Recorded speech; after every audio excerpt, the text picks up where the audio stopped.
الحمد للہ رب العالمین الصلاۃ والسلام علی خاتم النبیین اما بعد فاعوذ باللہ من الشیطان الرجیم بسم اللہ الرحمن الرحیم۔ معزز خواتین و حضرات، ایک انتہائی اہم ماشاء اللہ محفل ہے فرض عین علم سیکھنے کا۔ اللہ تعالیٰ اس چیز کو مزید پھیلا دے اور ہر جگہ فرض عین علم کے دروس شروع ہو جائیں۔ اس کی وجہ یہ ہے کہ اس کی آج کل بہت ضرورت ہے اور اسی کی بہت کمی ہے۔ تو ہم ابھی تک فقہ کے جو مسائل میں نماز کے مسائل سیکھ رہے تھے، تو اس میں مسافر کی نماز کا بیان تھا، جس میں پہلے سفر شرعی کی تعریف ہو گئی ہے، احکام سفر بیان کیے گئے ہیں، نیت اقامت کے مسائل ہو گئے ہیں، تابع و مطبوع کی نیت کے مسائل ہو گئے ہیں، نماز کے اندر نیت بدلنے کے مسائل ہو گئے ہیں، مسافر مقیم کی امامت و اقتداء کے مسائل ہو گئے، وطن اصلی وطن اقامت کی تشریح ہو گئی ہے، اور آج انشاءاللہ اس کے متفرق مسائل ذکر کیے جائیں گے۔ نمبر 1، جمعہ کے روز زوال سے پہلے سفر کے واسطے گھر سے نکلنا مکروہ نہیں، اگرچہ ایسی جگہ جائے جہاں جمعہ فرض نہ ہو۔ یہ چونکہ مشہور ہے، اس وجہ سے شاید یہ مسئلہ نکل گیا۔ نمبر 2، جمعہ کے روز زوال کے بعد جمعہ ادا کرنے سے پہلے نکلنا مکروہ تحریمی ہے، کیونکہ اس کو نماز جمعہ میں حاضر ہونا واجب ہے، پر جمعہ ادا کر کے سفر کرے۔ نہیں، یہ والی بات نہیں، مسئلہ یہ تھا، تو اس سے لوگوں نے یہ بنایا ہے کہ مطلب صبح سے نہیں جانا چاہیے۔ یہ بات نہیں ہے، کوئی جائے اور راستے میں ماشاءاللہ جمعہ پڑھ لے تو یہ بھی ہو سکتا ہے، اور نہ بھی پڑھے تو اس کے اوپر لازم ہی نہیں ہے، فرض نہیں ہے اس کے اوپر، لیکن چونکہ وقت داخل ہو گیا تو اس کے اوپر واجب ہو گیا، اب نہیں نکلنا چاہیے، مطلب یہ والی بات ہے۔ نمبر 3، عورت شرعی سفر یعنی 3 منزل یا اس سے زیادہ سفر بالغ محرم یعنی شوہر، بھائی، باپ وغیرہ کے بغیر نہ کرے، اور محرم کے لیے بھی یہی شرط ہے کہ وہ فاسق، بے باک اور غیر معمون نہ ہو، پر جس کو اللہ اور رسول صلی اللہ علیہ وسلم کا ڈر نہ ہو اور شریعت کی پابندی نہ کرتا ہو۔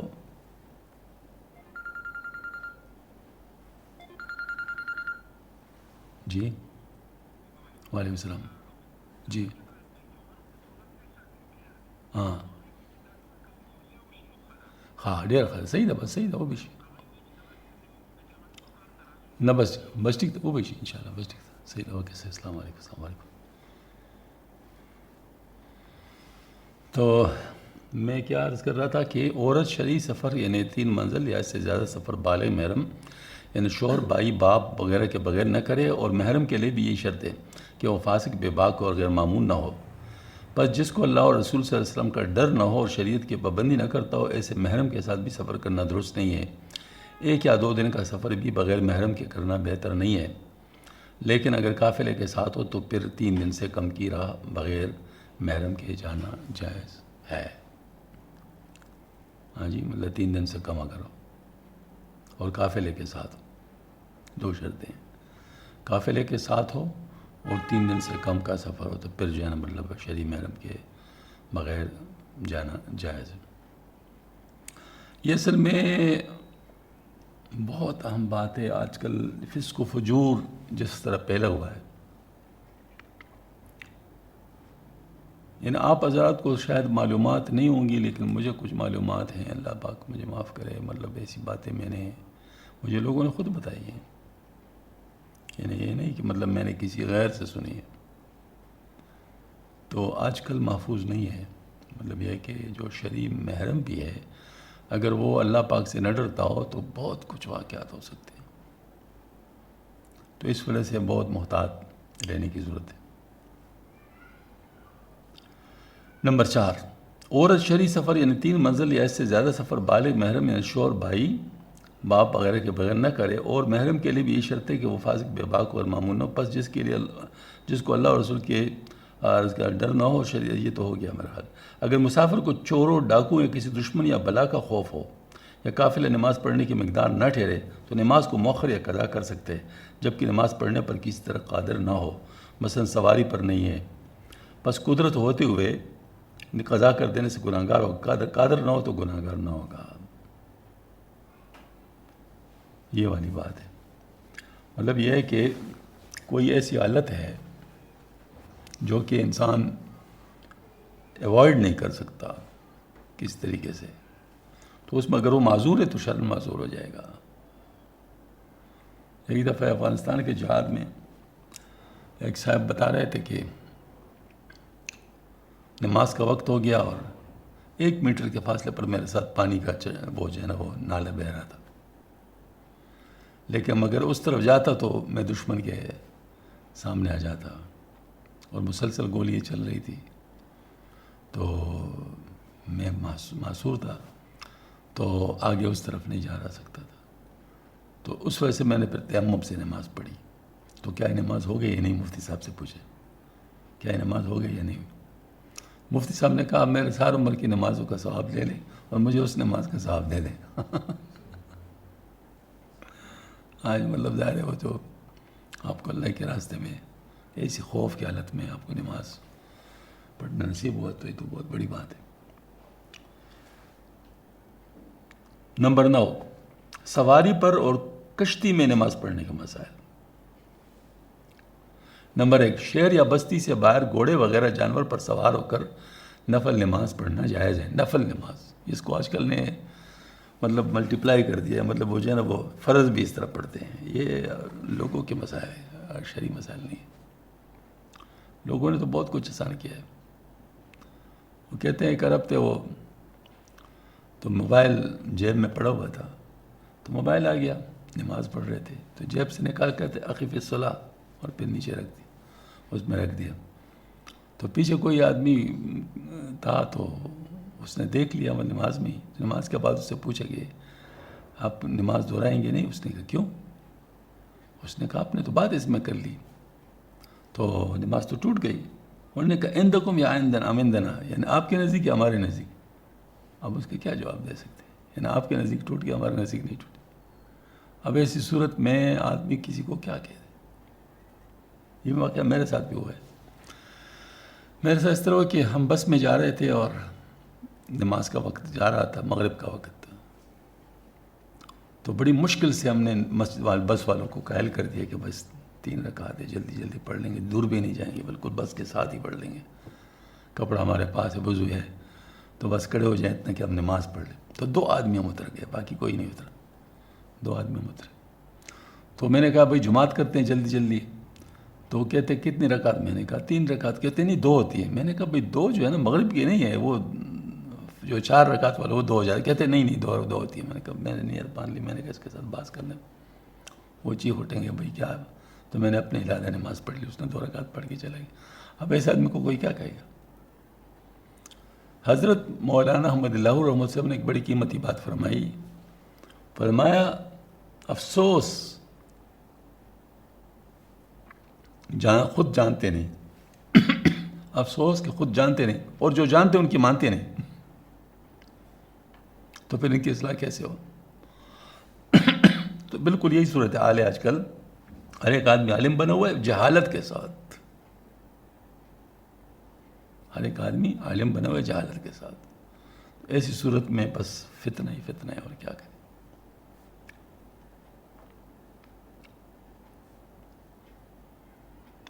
اچھا، شہر آبادی کے اندر اور جانور پر سوار ہو کر نفل نماز پڑھنا امام ابو حنیفہ کے نزدیک جائز نہیں. امام ابو یوسف کے نزدیک بلا کراہت جائز ہے اور امام محمد کو نزدیک کراہت کے ساتھ جائز ہے. یعنی شہر کے اندر جانور پر سوار ہو کر نماز پڑھنا یہ امام حنیفہ رحمۃ اللہ کے نزدیک جائز ہے. اس میں دیکھنا پڑے گا کہ فتویٰ کس پر ہے، فتویٰ کس کے قول پر ہے، کیونکہ تینوں ہمارے امام ہیں. تو اس پہ دیکھنا پڑے گا کہ فتویٰ کس پر ہے. اس کو نوٹ کریں ذرا، دیکھنے پڑے. نمبر 3، شہر سے باہر نکلنے کے بعد مسافر اور غیر مسافر اس حکم میں برابر ہے. اس لیے اگر کوئی شخص اپنے کیتو وغیرہ کی طرف یا گرد و نواح میں جاتا ہو اور سفر شرعی نہ ہو تب بھی سفاری پر نفل نماز پڑھنا جائز ہے. اس کا تعلق سفر کے ساتھ نہیں، اس کا تعلق شہر کے اندر یا شہر کے باہر اس کے ساتھ ہے. امام حنیفہ رحمۃ اللہ کے نزدیک اور صاحبین کے نزدیک ہے نہیں ہے. ایک کے نزدیک کراہت کے ساتھ جائے، دوسرے کے نزدیک کراہت کے ساتھ، کراہت کے بغیر جائز ہے. نمبر 5، سواری پر نفل نماز پڑھنے کا طریقہ اشاروں سے نماز پڑھے، یعنی جس طرح سواری پر بیٹھا ہو نیت باندھ کر قرات وغیرہ بدستور پڑھ کر رکوع سجدہ اشارے سے کرو، سجدے کا اشارہ رکوع سے زیادہ جھکا ہو، بدستور قاعدے میں تشہد وغیرہ پڑھ کر سلام پھیرے، اور سجدہ میں کسی چیز پر اپنا سر نہ رکھے، خواہ جانور چلتا ہو یا کھڑا ہو، اس لیے کہ ایسا کرنا مکروہ ہے۔ ہاں جی۔ نمبر 6، شہر سے باہر سواری پر نماز پڑھنے میں اگر جانور اپنے آپ چلتا ہو تو ہانکنا جائز نہیں، اور اپنے آپ نہ چلتا ہو تو عمل قلیل سے ہانکنے میں نماز فاسد نہیں ہوگی، یعنی اس طرح ہاتھ سے مطلب جو ہے نا وہ، ہاں جی، وہ کر سکتے ہیں۔ اور یہ حکم اس وقت ہے جب کہ عمل قلیل سے اترا ہو، مثلا پاؤں کے ایک طرف لٹکا کر پھسل جائیں۔ اچھا، نمبر 8، اگر سواری کی جانور پر نجاست ہو تو وہ مانع نماز نہیں، خواہ قلیل ہو یا کثیر، لیکن نمازی کے بدن یا لباس پر ناپاکی ہوگی تو نماز جائز نہیں ہوگی۔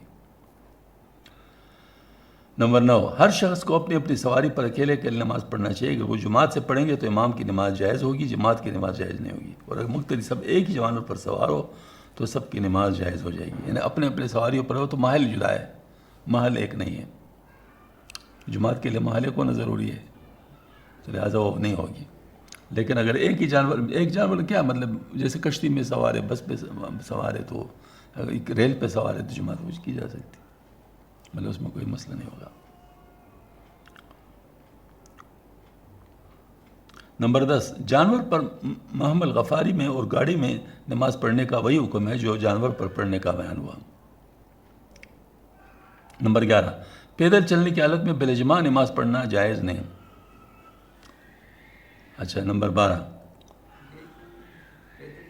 پیدل چلنے کی حالت میں بالاجماع نماز پڑھنا جائز نہیں ہے، یعنی مطلب اس میں اوپر کے حساب سے ہوگا نا کہ مطلب وہ جو اشارے وغیرہ سے وہ جائز نہیں ہوگی۔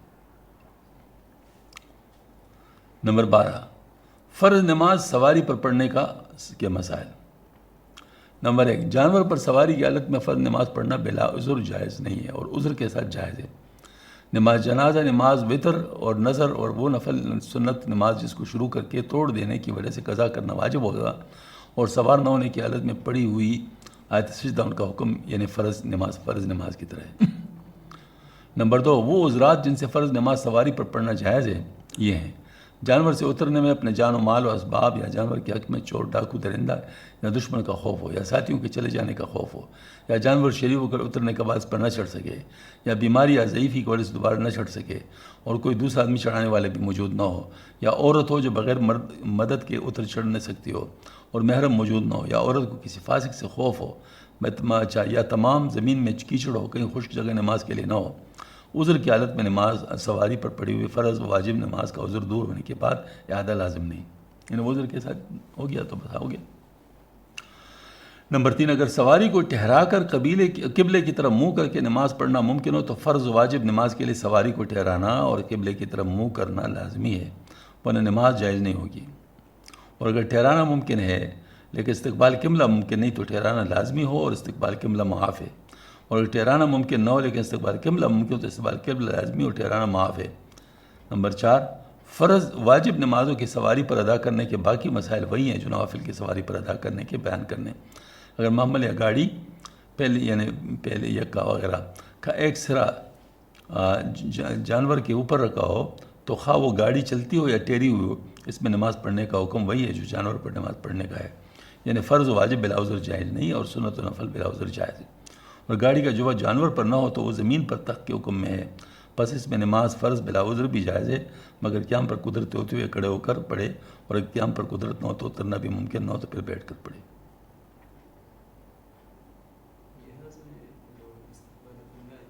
ہاں، استقبال قبلہ ضروری ہے فرض نماز میں، جہاز میں ضروری ہے، فرض نماز فرض و واجب نماز میں ضروری ہے، نفل میں نہیں، وہی بات ہے۔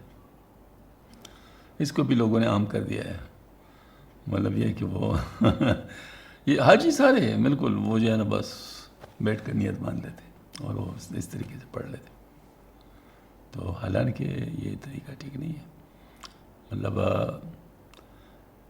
میں آپ کو بتاؤں شکر کوڑے کو خدا شکر دیتا ہے، جو پڑھنا چاہتے ہیں ان کے لیے اللہ پاک راستے کھول دیتا ہے. وہ اللہ کا شکر ہے الحمدللہ کہ ابھی تک ہر جگہ پر مطلب جہاز میں کبھی نماز کا مسئلہ نہیں ہوا. جہاں پر بھی گئے ہیں تو الحمدللہ جگہ ملی ہے مطلب نماز کے لیے. اگرچہ تردد کرنا پڑ جاتا ہے بعض دفعہ، لیکن مطلب مل جاتی ہے. وہ ترکی میں جب گیا تھا واپسی پہ الحمدللہ رمضان شریف تھا تو 20 رکعت تراویح میں نے جہاز میں پڑھے تھے، اور قبلہ رخ باقاعدہ انہیں ایسی جگہ مل گئی قبلہ رخ میں نے ساری نماز پڑھی. وہ بہت اچھے لوگ تھے مطلب وہ، لیکن باقی لوگ سب سے زیادہ تنگ کرنے والے پاکستانی اور سعودی ہیں، پی اے والے اور سعودی. اللہ یہ دو بہت اس نماز کے ناقدری کرنے والے لوگ ہیں. میں نے TWA امریکہ ایئر لائن میں سفر کیا، انہوں نے کچھ نہیں کہا. برٹش ایئر ویز والوں نے کچھ نہیں کہا. جرمن لفتانزا والوں نے کچھ نہیں کہا. ہاں جی وہ مطلب ظاہر وہ کر لیتے، لیکن پاکستانی بہت خبیث قسم کے لوگ ہیں نماز کے بارے میں.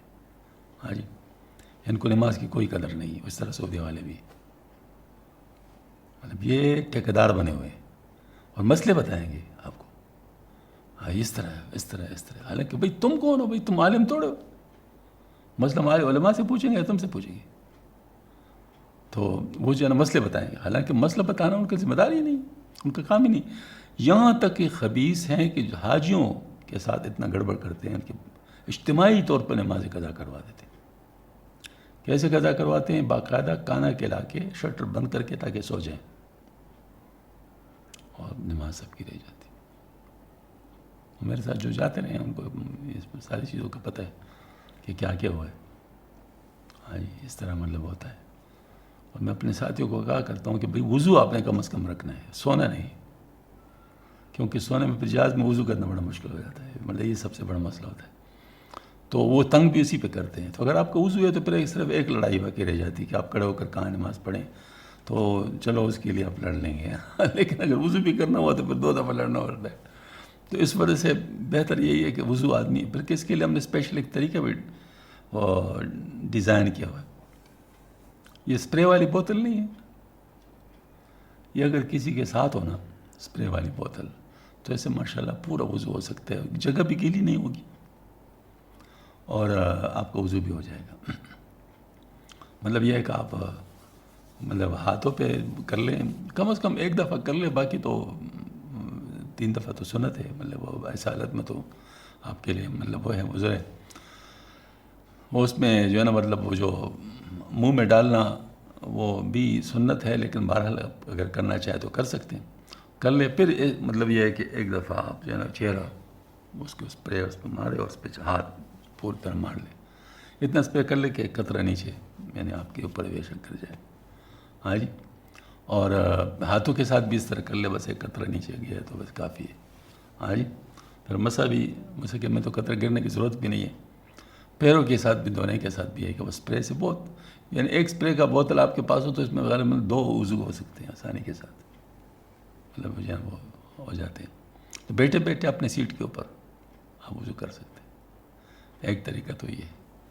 ہاں جی اور دوسرا ایک وضو ہی قائم رکھے، سب سے اچھا طریقہ یہی ہے کہ آپ وضو آپ کا، لیکن بعض لوگ وضو نہیں رکھ سکتے، مجبوری ہوتی ہے، نیند آ جاتی ہے، تو پھر اسپرے والا سسٹم مطلب ان کے پاس ہونا چاہیے. تو اس سے ہو جاتا ہے. کہتے ضرورت ایجاد کی ماں ہے، تو ایسی وقت میں ضرورت تو ہوتی ہے، تو پھر ضرورت سے مسائل پر اس طرح حل کیے جاتے ہیں.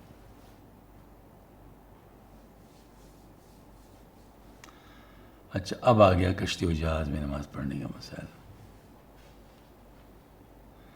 نمبر 1، اگر کشتی یا جہاز پانی پر چل رہا ہو تو فرض و واجب نماز عذر کے ساتھ بیٹھ کر پڑھنا بلا اتفاق جائز ہے، اور صاحبین کے نزدیک بلا عذر جائز نہیں ہے. یہی محتار اور معتبر ہے. حضرات یہ ہیں کہ سر چکرانا اگر پڑھنا اور قدم نہ جمنا، کشتی سے باہر نکلنے پہ قادر نہ ہونا، یہ بحری جہاز میں بھی اس طرح مطلب ظاہر ہے. بعض لوگوں کو چکر آتے ہیں تو پھر وہ بیٹھ کر پڑھتے تھے. بعض لوگوں کو ریل میں بھی چکر آتے ہیں تو بیٹھ کر پڑھ سکتے ہیں. لیکن ایک دفعہ جب ہم گئے تھے الحمدللہ، ایک دفعہ موقع اللہ نے دیا تھا بحری جہاز میں، تو 8 دن میرے کا راستہ تھا، تو مجھے انہوں نے بنایا ہوا تھا امام، میں امام تھا جہاز کا. تو وہ ہمارے لیے مفید بھی تھا کیونکہ اس میں الحمدللہ سیکھنے سکھانے کا عمل وہ چل رہا تھا، ذکر اذکار بھی ہوتے تھے. تو اللہ کا شکر ہے میں کوئی اتنا مضبوط نہیں ہوں، لیکن بس خصوصی اللہ کا فضل تھا. مطلب میں اس میں ابھی تک سمجھا نہیں ہوں کہ الحمدللہ میں کھڑے ہو کر بیان کیا کرتا تھا، کھڑے ہو کر بیان کیا کرتا تھا، نماز بھی کھڑے ہو کر پڑھاتا تھا. ہاں جی، چلتے پھرتے بھی تھے. الحمدللہ بہت سارے لوگوں کو مسئلے ہوتے تھے، لیکن اللہ پاک نے ایسے اللہ تعالیٰ نے مدد فرمائی تھی کہ وہ اس میں مجھے کچھ نہیں ہوا. وہ ہمیں کچھ ساتھیوں نے دیے تھے وہ لیمن، کہ اگر سر چکر آئے تو فوراً لیمن چوس لے تو اس سے وہ ٹھیک ہو جاتا ہے، لیکن ضرورت ہی نہیں پڑی الحمدللہ. مطلب اللہ پاک نے بہت محفوظ رکھا تھا، اس میں خصوصی اللہ کی مدد تھی. آپ کہہ سکتے تشکیل تھی، مطلب تو اللہ پاک نے اس میں الحمدللہ اتنا فائدہ ہوا تھا کہ ہم جہاز والوں کو حج سکھاتے تھے نا، مطلب جہاز سکھانے والا عمل تھا. تو پہلے تو باقاعدہ حج تفصیل سے سکھاتے تھے ابتدا میں، لیکن جہاز پر تقریباً 2,500 افراد تھے، بلکہ اس سے زیادہ ہوں گے.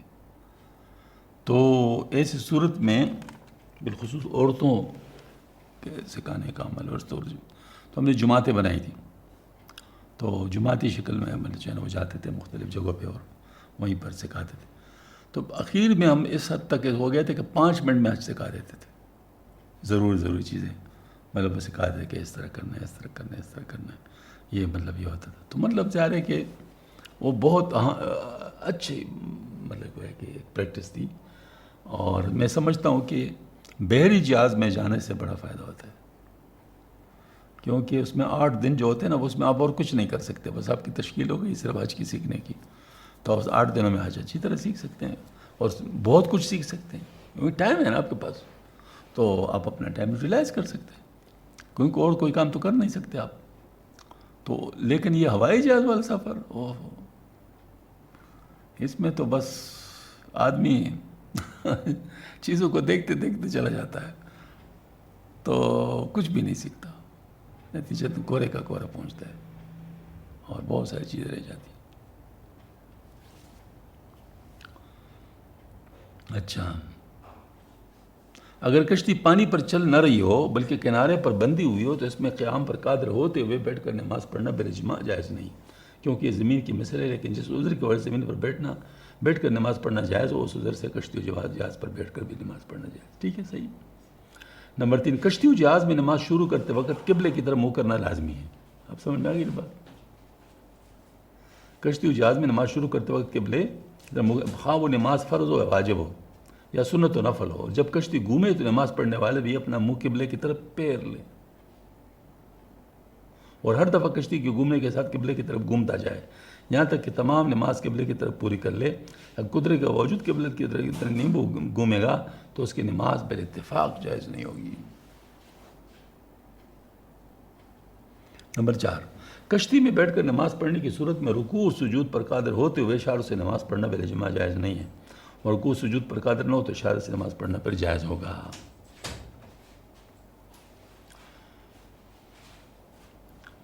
نمبر 5، ایک کشتی میں جماعت سے نماز پڑھنے کے وہی مسائل ہیں جو زمین پر جماعت کے ہیں کرنے کے ہیں. ایک کشتی میں سوار آدمی کی اقتداء دوسری کشتی میں سوار آدمی کے پیچھے جائز نہیں، یعنی وہ محل تبدیل ہو گیا. یعنی امام کی نماز ہو جائے گی، مقتدی کی جائز نہیں ہوگی. لیکن دونوں کشتیاں ملی ہوئی ہوں، خواہ بندی ہو یا ویسے ہی قریب کرو تو اقتداء جائز ہے. مطلب ایک فاصلہ درمیان میں اتنا نہ ہونا ہو جتنا درمیان میں ایک گاڑی گزر سکے. اتنی جگہ اگر ہو تو جیسے وہ تو زمین پر بھی ہے، اگر وہ مطلب یہ ہے کہ مطلب آپس میں صفوں میں اتنا اتصال نہ ہو کہ مطلب اس میں مطلب گاڑی گزر سکے، تو بس پھر اس کے بعد وہ باقی لوگوں کے پیچھے والوں کی نماز نہیں ہوگی. یہ بہت اہم مسئلہ ہے. ہاں، ایک ہی مسجد میں اگر ہو تو پھر گنجائش ہے، ایک ہی مسجد میں اگر ہو تو پھر گنجائش ہے. لیکن یہ ہے کہ یہ ایسا نہیں ہے کہ آپ یعنی بعض لوگ اس طرح کرتے ہیں نا، وہ تبلیغی اجتماع میں بعض دفعہ ایسا ہوتا ہے وہ درمیان میں نالا آتا ہے، تو نالا اتنا چوڑا ہوتا ہے کہ مطلب ایک گاڑی کیا 2 گاڑیاں گزر سکتی ہیں. اب لوگ اس کے پیچھے کھڑے ہو جاتے ہیں، وہ بیچارے چیختے جاتے ہیں بھئی آپ کی نماز نہیں ہوگی، آپ کی نماز نہیں ہوگی، آپ کی نماز نہیں ہوگی، لیکن سارے مفتی ہوتے ہیں، ان کو کون سمجھائے؟ وہ اپنی نماز مکمل کر لیتے. تو جائز نہیں ہے، شریعت کے اپنے مسائل ہیں. اور یہ بعض دفعہ ویسے اس قسم کے حالات آ جاتے ہیں کہ اس میں لوگ پرواہ نہیں کرتے مسئلے مسائل کے جاننے کے، بس وہ اپنی مرضی کرتے ہیں.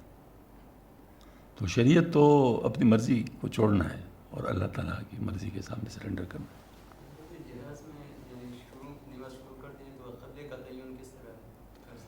بہت آسان ہے، اگر آپ قبلے کی تعین کرنے کو جانتا ہو. 45 ڈگری کی گنجائش ہے نا، وہ تو آپ کو پتہ ہوگا. اچھا، جب 45 ڈگری کی گنجائش ہے تو آپ کو صرف سمت دیکھنا ہے نا. اب میں آپ کو بتاؤں، یا آپ خانہ کعبہ کی طرف جا رہے ہوں گے یا آ رہے ہوں گے. اگر پاکستان سے جانا ہے تو اگر جا رہے ہیں تو مطلب جنب کو ہیڈ کی طرف منہ کرے، اور اگر آ رہے ہیں تو ٹیل کی طرف منہ کرے، بس. ہاں جی. اور اگر کراچی کی طرف جا رہے ہوں تو مطلب ظاہر ہے وہ آپ جنوب کی طرف جا رہے ہیں تو رائٹ سائڈ کی طرف منہ کریں، اور اگر آ رہے ہوں تو لیفٹ سائڈ کی طرف منہ کریں. 45 ڈگری والی بات تو ہو ہی جائے گی نا، مطلب اس میں تو اتنا تو ایرر نہیں ہوتا، اور اس کی گنجائش ہے. لہٰذا کوئی اتنا بڑا مسئلہ نہیں ہے مطلب قبلہ والا. ٹائمنگز کا مسئلہ ہے. بعض دفعہ لمبے سفر پہ جب آپ جاتے ہیں تو اوقات کا اندازہ انسان کو صحیح ہونا چاہیے، اور وہ بھی مشکل نہیں ہے، لیکن سمجھ نہیں آتی لوگوں کو، مطلب معلوم نہیں ہوتا. اس میں زیادہ مشکل جو ہے نا وہ عصر کی نماز کا وقت ہے. عصر کی نماز، اب سورج کا اول اور مثل ثانی کیسے پتہ چلے گا؟ وہ تو سوال ہی نہیں پیدا ہو سکتا کہ آپ معلوم کر لیں گے. اس میں تو آپ کو معلوم ہی نہیں کہ سایہ اصلی کتنا ہے، اور جگہ مسلسل تبدیل ہو رہی ہوتی. اس کا یہ ہے کہ آپ بالکل سورج کی زرد ہونے مطلب جو مکروہ وقت ہے نا، اس سے کچھ دیر پہلے پڑھ لیں تو کم از کم کنفرم آپ نے عصر کی نماز وقت میں پڑھ لی ہے. یعنی مطلب یہ ہے کہ کیونکہ اگر مثال کے طور پر درمیان میں مکروہ وقت ہو بھی گیا تو ادا تو ہو جائے گا نا، مطلب وہ تو نہیں ہوگا نا کہ ادا ہی نہیں ہوگا. ہاں جی. تو بالکل آخری وقت کے قریب پڑھ لے تو آپ کا کنفرم ہو جائے گا. اور ویسے زوال کا تو پتہ چل ہی جاتا ہے، مطلب اتنا تو انسان کو پتہ چل جاتا ہے کہ وہ جو ہے نا اس نے رخ چپ دی، کیونکہ آپ جس ڈائریکشن میں جا رہے ہیں تو آپ کو پتہ چلتا ہے کہ اب سورج کس ڈائریکشن میں ہے، تو اس کے حساب سے آپ کو معلوم ہو سکتا ہے. تو باقی فجر اور مغرب اور یہ تو بہت آسان ہے، کیونکہ سورج طلوع ہونا بھی آپ بالکل نظر آتا ہے، بلکہ زمین سے زیادہ بہتر نظر آتا ہے، اور غروب ہونا بھی نظر آتا ہے، اور شفق بھی نظر آتا ہے، اور جو صبح صادق ہے وہ بھی نظر آتا ہے. بلکہ میرے خیال میں تجربے بڑے اچھے تجربے ہوتے ہیں، انسان کو سیکھنے چاہیے. تو یہ 4 نمازوں کا مسئلہ کوئی نہیں ہوتا، صرف ایک عصر کا وقت ہے. تو اس کا حل یہی ہے کہ آپ اس کو بالکل یعنی تاخیر کے ساتھ پڑھ لیں تو مطلب ہو جائے گا. باقی جو شوافی ہے اور دوسرے حضرات ہیں ان کے لیے بھی اس کی گنجائش ہے. مطلب ظاہر ہے کہ جب اس قسم کا عذر والا مسئلہ ہو تو دوسرے امام کے قول پر بھی عمل ہو سکتا ہے. مطلب اس میں پھر یہ نہیں ہو کہ اگر نماز ضائع ہو رہی ہو تو اس کی گنجائش ہوتی ہے.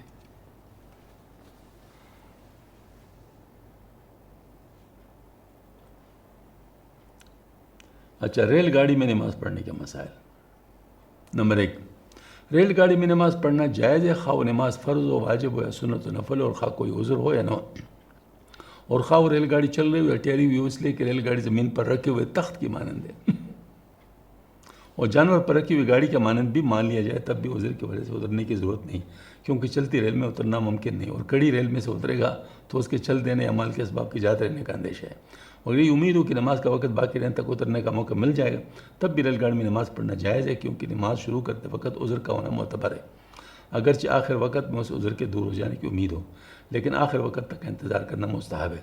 ریل گاڑی میں نماز پڑھنے والے کے لیے استقبال قبلہ پر قادر ہوتے ہوئے قبلے کی طرف منہ کرنا ضروری ہے، اور ریل گاڑی گھومے تو نمازی بھی گھوم کر قبلے کی طرف منہ کر لے۔ اس طرح قیام پر قدرت ہوتے ہوئے کھڑے ہو کر نماز پڑھنا ضروری ہے، ورنہ نماز نہیں ہوگی۔ اور قیام پر قادر نہ ہو تو آخر وقت تک انتظار کر، پھر بھی قادر نہ ہو تو جس طرح کو ہو سکے نماز پڑھ لے۔ اگر ریل گاڑی اس قدر ہلتی ہو کہ چکر کھانے یا گر جانے کا خوف تو عذر ہے، اس کو بیٹھ کر پھر نماز پڑھنا درست ہوگا۔ اگر یہ ممکن ہے کہ ریل گاڑی کے ڈبہ کے فرش پر ایک تخت پر کھڑا ہو کر نماز پڑھے اور دوسرے تختے پر سجدہ کرے تو اس طرح کھڑے ہو کر پڑھنا ضروری، اگرچہ اس صورت میں گھٹنے زمین پر نہیں لگنے سے پس اس صورت پر قدرت ہوتے ہوئے بیٹھ کر نماز پڑھے گا تو نماز نہیں ہوگی۔ اس طرح اگر شکل سے قبلے کی طرف منہ کرنے پر قادر ہو تو استقبال قبلہ بھی، اس کے بغیر نماز نہیں ہوگی۔ یعنی گویا کہ چونکہ یہ ساری باتیں اس لیے بتائی کہ حالات کا کچھ پتہ نہیں ہوتا کہ کس وقت کسی کو کس درجے کا ملتی ہے اور کیا ہوتی ہے، تو اس وجہ سے جو ہے مطلب سارے کنڈیشن بتا دیے، ورنہ عموماً مل جاتا ہے، کوئی ایسی بات نہیں ہے۔ مطلب یہ ہے کہ گنجائش ہوتی ہے، یہ نہیں ہوتی جو دروازے جو ہوتے ہیں، وہ دروازے کے پاس ٹوائلٹ ہوتا ہے، اور ٹوائلٹ اور دروازے کے درمیان جو ہوتے ہیں نا جگہ، یہ اچھی خاصی جگہ ہوتی ہے، اس میں 3-4 آدمی جماعت بھی کر سکتے ہیں، مطلب ہو جاتی ہے، اور ہم نے کی، مطلب 1-3-4 آدمی آسانی کے ساتھ جماعت کر لیتے آپس میں۔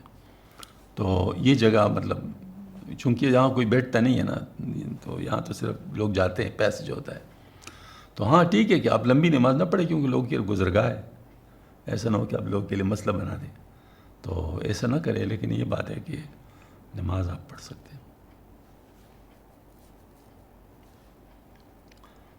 تو میرے خیال میں یہ ایک بہت اہم باب گزر گیا، اب اس کے بعد نماز کی شرائط یہ آ رہی ہے، تو میرے خیال میں اتنے کافی ہے، کیونکہ اس میں انگلش کا وہ بھی بیان ہوگا، یا کر لیں نماز کی شرائط بیان، کافی ہے۔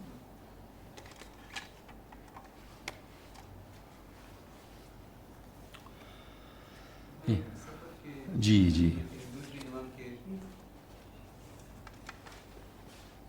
نماز کے قضا ہونے اگر خطرہ ہو تو دوسرے امام کے قول پہ عمل کیا جا سکتا ہے، یعنی یہ مثل اول میں بھی عصر کی نماز پڑھی جا سکتی ہے۔ یہ تو بزرگوں نے لکھا ہے، علماء کرام نے، اور فرمایا ہے کہ عذر کی حالت میں عصر مثل اول اور مثل ثانی کے وقت کے داخل ان کے درمیان کا جو وقت ہے برزخی وقت ہے، اس میں آپ عذر کی حالت میں چاہے بیماری کا ہو چاہے سفر کی حالت ہو، اس میں آپ ظہر بھی پڑھ سکتے ہیں، اس میں آپ عصر بھی پڑھ سکتے ہیں، اکٹھے بھی پڑھ سکتے ہیں، یعنی اس یہاں پر جمع بین الصلاتین بھی آپ کر سکتے ہیں، مطلب اس میں گنجائش، کیونکہ اس وقت میں وہ ہے نا ہمارے اماموں کے درمیان وہ ہے، تو دلائل کافی مضبوط ہے دونوں طرف، لہذا مطلب یہ کہ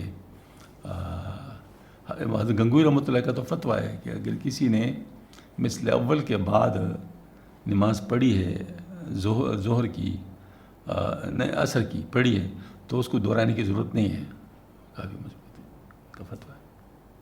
تو جب ایسی بات ہے تو ظہر تو مطلب یعنی پڑھی جا سکتی ہے ہمارے امام صاحب کے نزدیک، کیونکہ وہ تو وقت مثل ثانی تھے، تو عصر اگر پڑھی جا سکتی ہے تو اس کا مطلب دونوں پڑھی جا سکتی، کوئی مشکل نہیں۔ اکثر ہمارے دفتر میں جو یعنی دور کے لوگ ہوتے ہیں تو وہ مثل اول میں نماز پڑھ کے پھر پڑھ سکتے ہیں، کیونکہ راستے میں پڑھنا بڑا مشکل ہوتا ہے، راستے میں رہ جانے کا اندیشہ ہوتا ہے، کیونکہ کچھ لوگ نہیں تیرنے دیتے، وہ کہتے جی عورتیں ہیں اور یہ ہے وہ ہے، مسئلہ ہے، مطلب جو نہیں پڑھنا چاہتے ان کے ساتھ پر بحث کرنا بھی فضول ہوتا ہے، کیونکہ کافر ہونے کا اندیشہ ہوتا ہے نا ان کا، نماز تو فرض ہے نا، تو اس وجہ سے بحث کرنے کی ضرورت بھی نہیں ان کے ساتھ، ورنہ پھر خطرے کی صورت بن جاتی ہے، تو اس وجہ سے اس صورت سے بچنے کے لیے پھر وہاں پر آپ مثل اول کے بعد اگر آپ عصر پڑھ لیں تو ہم تو پڑھتے تھے، وہ جو ہے نا وہ ہم جو آتے تھے تو ایسے دنوں میں جب پھر نہیں موقع ملتا تھا تو پھر ہم جو ہے نا وہ مثل اول کے بعد پھر عصر کی نماز پڑھ کے روانہ ہو جاتے، انہیں رہ جانے کا اندیشہ ہوتا تھا۔ گنجائش سیکھنا یہ بھی بہت بڑی بات ہے، اکثر میں کہا کرتا ہوں نا کہ بھئی آدمی کے پاس اتنی وہ ہو صلاحیت کہ وہ تیز سے تیز نماز بھی پڑھ سکے صحیح طریقے سے اور آہستہ نماز بھی پڑھ سکے. تیز سے تیز نماز سفر میں کام آتا ہے. بعض دفعہ آپ کے پاس ٹائم اتنا نہیں ہوتا. ہمارے پاس ایک دفعہ ہوا نا، یہ ہم حج پہ جا رہے تھے تو ادھر ایئرپورٹ کے ہم اندر ہو گئے. اب اندر جب ہو گئے تو اندر تو مسجد ہے نہیں، مسجد تو باہر ہے. ہاں جی، تو پھر ہم کیا کریں؟ تو ادھر بورڈنگ سٹارٹ ہو گیا جہاز کا بورڈنگ سٹارٹ ہو گیا اور جمعے کا نماز ہے. کیا کریں؟ تو مفتی ظہیر صاحب کو میں نے فون کر لیا. میں نے کہا کیا کریں؟ کہتے ادھر ہی پڑھ لو. ہاں جی، تو بس پھر ہم نے کہا کہ وہ جو ہے نا، اچھا وہ سعودی ایئرلائن تھا نا، تو اس میں وہ تھے جگہ، مطلب باقاعدہ چھوٹی سی مسجد بنی ہوتی ہے سعودی ایئرلائن میں. تو وہ مطلب ظاہر ہے بس پھر ہم نے کہا کہ اب باقی لوگ بھی تو نمازیں پڑھنی ہیں. اس وجہ سے جس سپیڈ سے میں نے وہ خطبہ دیا ہے نا، وہ دنیا میں ریکارڈ سپیڈ ہوگی. جس سپیڈ سے میں نے خطبہ دیا اور جس سپیڈ سے پھر نماز پڑھائی ہے. ہاں جی، تو بس ٹھیک ہے، صحیح. اب سارا اس وقت مجبوری تھی، اب کیا کرتے. تو یہ بعض دفعہ کرنا پڑ جاتا ہے. اور اگر موقع ہو پھر آپ آہستہ نماز پڑھیں، پھر بڑی اچھی بات ہے. مطلب یہ کہ تسلی کے ساتھ